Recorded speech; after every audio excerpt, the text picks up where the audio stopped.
வணக்கம் ஃப்ரெண்ட்ஸ். இன்னைக்கு நம்ம ஒரு சுவையான காளான் பிரியாணி குறைவான குவான்டிட்டியில எப்படி செய்யலாம்னு பார்க்கலாங்க. அதாவது ஒரு 1/4 கிலோ அளவுக்கு அரிசியில நம்ம செய்ய போறாங்க. ஒரு பாத்திரத்துல ஒரு 50 ml இருந்து 60 ml வரைக்கும் ஆயில் சேர்த்துக்கோங்க.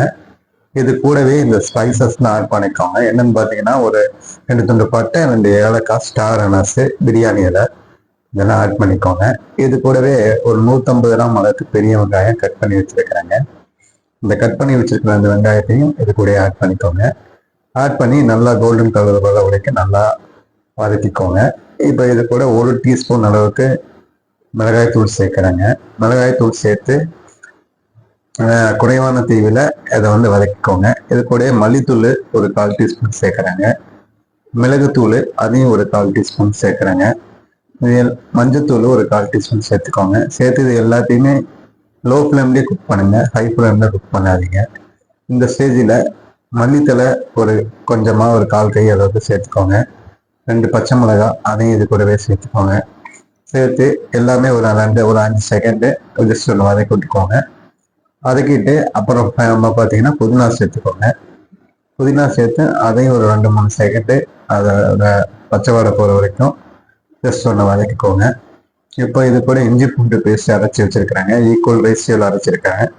அது ஒரு 2லேருந்து ஒரு 3 டீஸ்பூன் அளவுக்கு இஞ்சி பூண்டு பேஸ்ட் சேர்த்துக்கோங்க. பிரியாணி நம்ம தம் போட்டு தாங்க செய்ய போகிறோம். அது நம்ம மேரேஜ்லாம் கிடைக்கிற மாதிரி எல்லாம் இருக்குங்க. எப்படி இருக்கும் செஞ்சு பாருங்க. உப்பு ஒரு டீஸ்பூன் அளவுக்கு சேர்த்துக்கோங்க. அதாவது 1/4 கிலோ அரிசிக்கு ஒரு டீஸ்பூன் அளவுக்கு உப்பு சேர்த்திங்கன்னா ஓரளவுக்கு கரெக்டாக இருக்குங்க.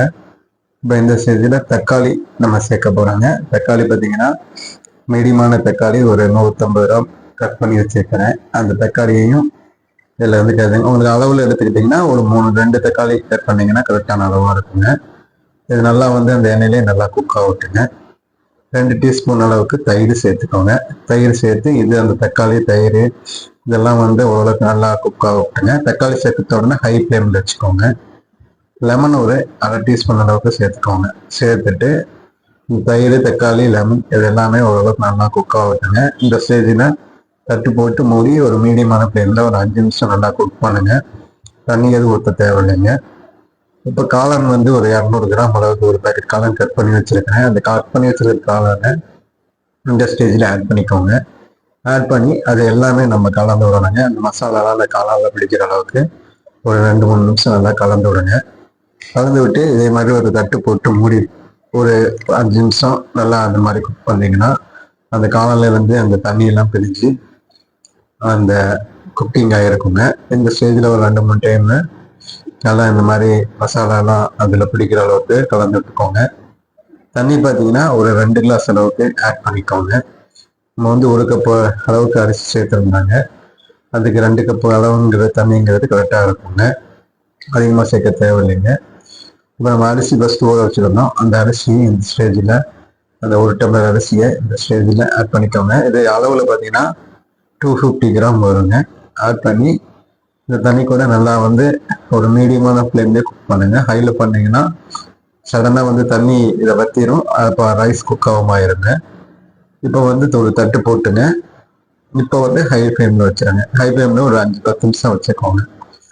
வச்சிங்கன்னா அந்த ரைஸு அந்த தண்ணி ரெண்டுமே ஓரளவுக்கு ஈக்குவல் ஸ்டேஜாக வந்துடுங்க. உங்களுக்கு பார்த்தாவே தெரியும். அந்த ஈக்குவல் ஸ்டேஜ் வரும்போது லைட்டாக கொஞ்சம் தண்ணி மேலே நிற்கட்டுங்க. அந்த ஸ்டேஜ் வரும்போது நம்ம தம் போடுறாங்க. நம்ம ரொம்ப ட்ரை ஆகி தம் போட்டோம்னா நம்ம அடி பிடிக்கிறதுக்கு வாய்ப்பு இருக்குங்க.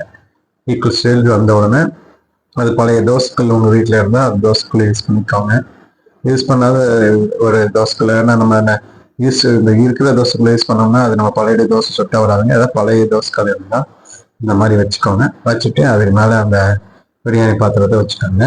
லோ ஃப்ளேமில் வச்சுக்கோங்க. ஒரு தட்டு போட்டு அதுக்கு மேலே ஒரு பாத்திரத்தை தண்ணி நிறச்சி வச்சுக்கோங்க. லோ ஃப்ளேமில் ஒரு 10 மினிட்ஸ்லேருந்து 15 மினிட்ஸ் வரைக்கும் குக் பண்ணுங்க. அதுக்கப்புறம் நம்ம ஒரு 10 நிமிஷம் கழிச்சு திறந்தோம்னா நமக்கு ஒரு சூப்பரான ஒரு காளான் பிரியாணி ரெடி ஆயிடுச்சுங்க. இது நம்ம மேரேஜ்லாம் நம்ம ஹோட்டலுங்கள்லாம் கிடைக்கிற மாதிரியே நல்லா உதிரியான ஒரு சூப்பர் பிரியாணிங்க. எப்படி இருக்கு நீங்கள் கண்டிப்பாக செஞ்சு பாருங்கள். செஞ்சு சாப்பிட்டு பார்த்து நம்ம கமெண்ட் செக்ஷனில் கண்டிப்பாக சொல்லுங்கள் friends. Okay friends, thank you friends.